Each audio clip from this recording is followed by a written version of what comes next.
If the receiving team throws a pick six or fumbles the ball and it gets picked up by the defense and they score, the game is over at that point. And this will be a touchback as that sails over the end line.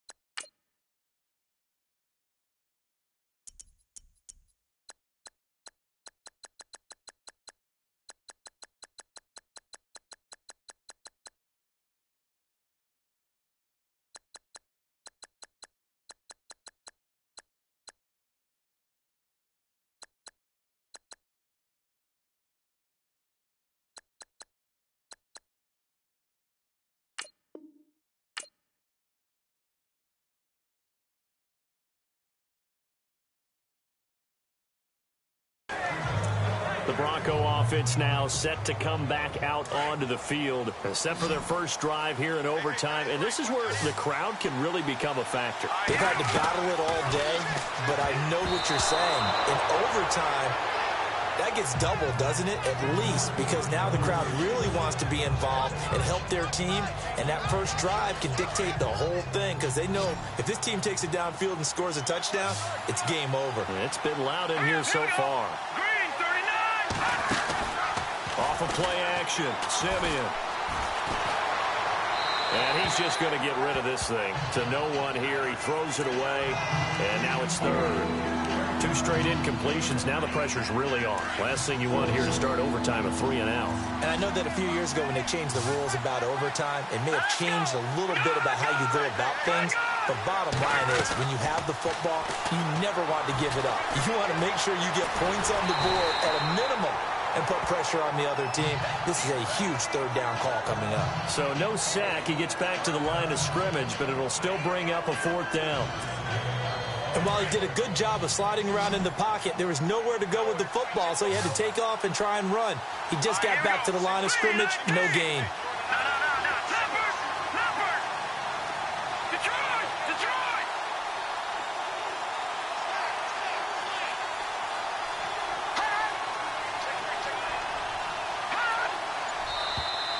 Now contact up front as penalty markers come in. Who is this against? Encroachment, defense.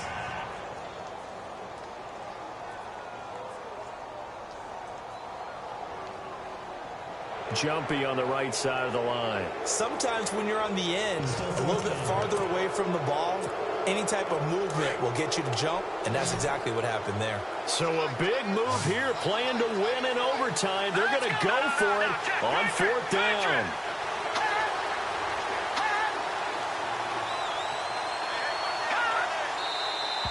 And movement by one of the Broncos up front, and in comes the flag. False start, offense. That's going to set him back 5 yards. Here's Marquette King now, on for a very important punt here in overtime.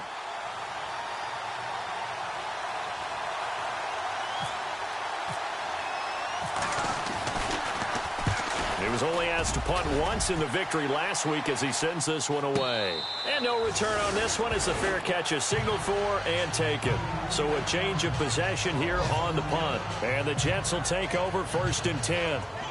Here's the Jet offense now. They head out to take over. Their defense did its job, got the stop. All they need is 3, and this is over. Couldn't have done much else other than score themselves and end it. But they turned it back over to them, and now all they need is a field goal to win the game. An excellent job by the defense. Can the offense finish things off? Now part 1 is done. Now part 2.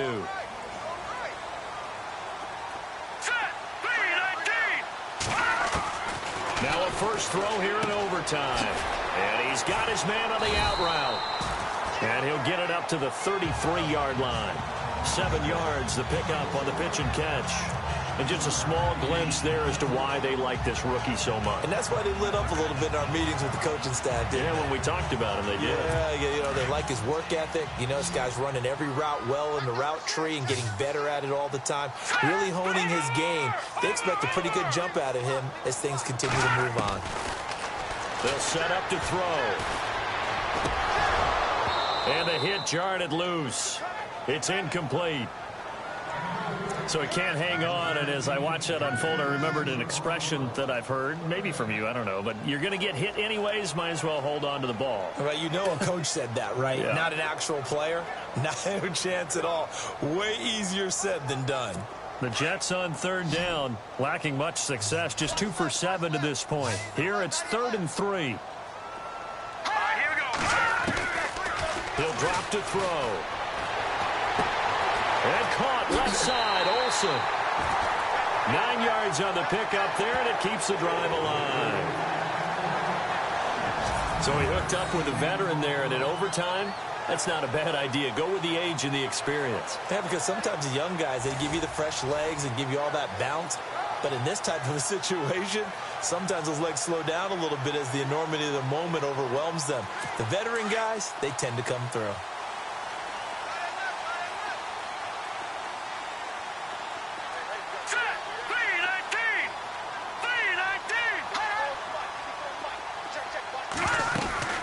First down carry now for Crowell. And very little daylight there. He'll get a couple up to the 44. Doesn't matter who you're rooting for in this game. The effort of the man with the football, getting away from one and trying to turn forward and get some yardage. I really liked what he did there.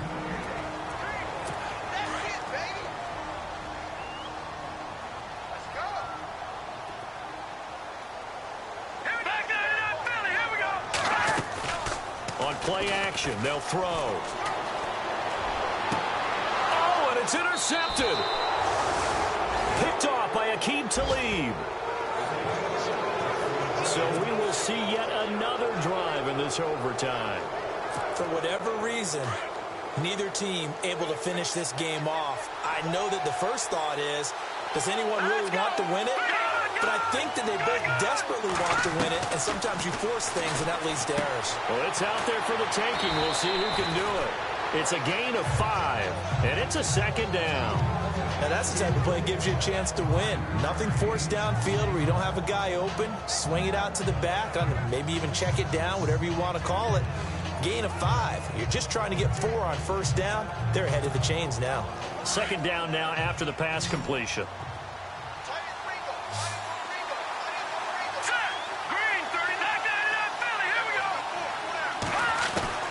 A shotgun snap for Simeon. Escaping the pressure right. And avoids the contact by sliding. 8 yards that time. Able to take off, and the result is a first down. I think we have to give credit to him for buying time and extending the play. But you know, there's some really upset defenders on that one. They thought that they had him. Instead, he was coated in Teflon and got away. On first down, it's Simeon. He's going to flip that out to the flat. It's complete. And he'll be brought down at the 48-yard line. Give him 2 yards on that play, and it'll be a 2nd down. A little dinking and dunking that they're doing. At some point, is it appropriate to maybe take a shot? It is if you feel good about it. But otherwise, you do what a coach told me a long time ago. Take what they give you, but make them tackle. In other words, get it to one of your guys in space. If you make someone miss, that could turn into the big play you're looking for. Now hold everything here. We're going to get a timeout by the offense. They'll be left with just 1 remaining here at OT. The Broncos on third down. They're at 50%, 4 for 8. This will be 3rd and 5. They'll fake it. Now Simeon. He's going to rifle one deep left side. Man, it's caught at the 6-yard line. And they do finally get him, but he makes it all the way to the 6. They're able to convert on third down, and that sets up a 1st and goal. So often in overtime, Charles, games are won or lost on one big play. That might have been that big play right there. And the ability to execute it despite the stakes, because let's say we've been there before. We've seen guys, maybe they hyperventilate a little bit when it's their opportunity. Not in this situation. They executed it calmly, and they really got it done. And now they're set up in prime position. So this thing rests on the shoulders of Brandon McManus. This to win it in overtime.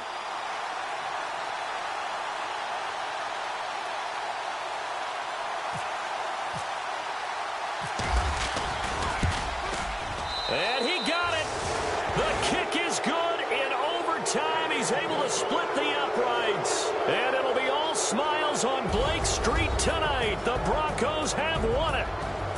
Well, we thought this game would be a good one. It did not disappoint into overtime, and it took the field goal to win it.